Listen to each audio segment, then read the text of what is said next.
बात दो प्रोसीजर है। एक एक हमको नागरिकता मिल कहाँ से सकती है, तो एक बात प्रकार से हमको नागरिकता मिल सकती है। एक होता है जन्म के आधार से, भाग दो है।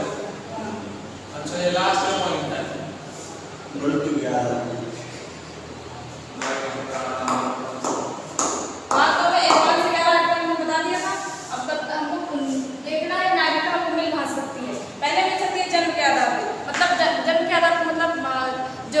नागरिकता लेना चाहता है उसके माता पिता दोनों भारत के नागरिक हैं, ठीक।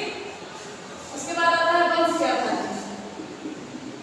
इसके आधार पे वंश के आधार पर, वंश के आधार पे, वंश के आधार पर मतलब माता या पिता में से कोई एक भारत का नागरिक होना चाहिए। इसमें भारत का नागरिक दोनों हों, और इसमें कहता है कोई एक भारत का नागरिक होना चाहिए, ठीक। तीसरा कहता है देशीकरण, मतलब अगर आप भारत की नागरिकता लेना चाहते हैं, जैसे आप देश से आए हैं, अगर आप भारत की नागरिकता लेना चाहते हैं तो उसके लिए आपको 10 साल भारत में रहना पड़ेगा। 10 साल भारत में रहना पड़ेगा, ठीक। अगर 10 साल भारत में रह करके आपने पूछ कर दिया 10 साल आप भारत में रह गए सही से, तो आपको नागरिकता देते जाएगा, ठीक। उसके बाद चौथा आता है पंजीकरण। पंजीकरण 7 साल, कितने साल में? 7 साल, ठीक। पंजीकरण रजिस्ट्रेशन अगर 7 साल रहोगे तो रजिस्ट्रेशन मिलेगा, ठीक। 10 साल रहोगे नागरिकता मिलेगा। 5 आता है अर्जित भूमि।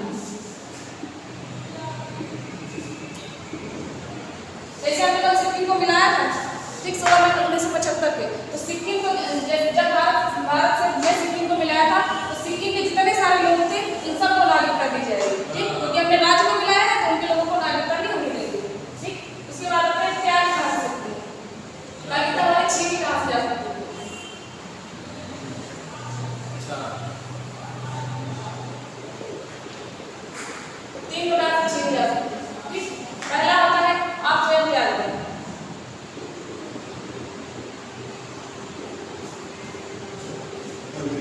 यदि आप हमारे से भारत में नहीं रहना है, आपने जैसे विदेशी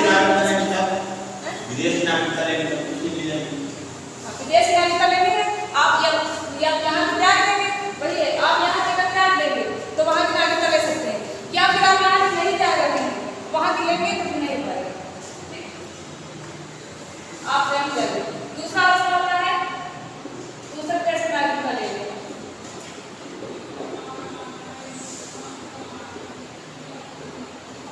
अभी हमने क्या बताया कि हमारे देश में कैसी नागरिकता है, ठीक। तो अगर हम दूसरे देश की नागरिकता ले लेंगे तो यहाँ की जायज बात समाप्त हो जाएगी, ठीक।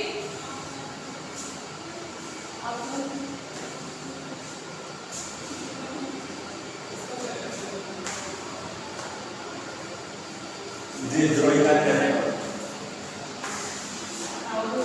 अच्छा फिर 5 प्रकार से मिल सकते हैं।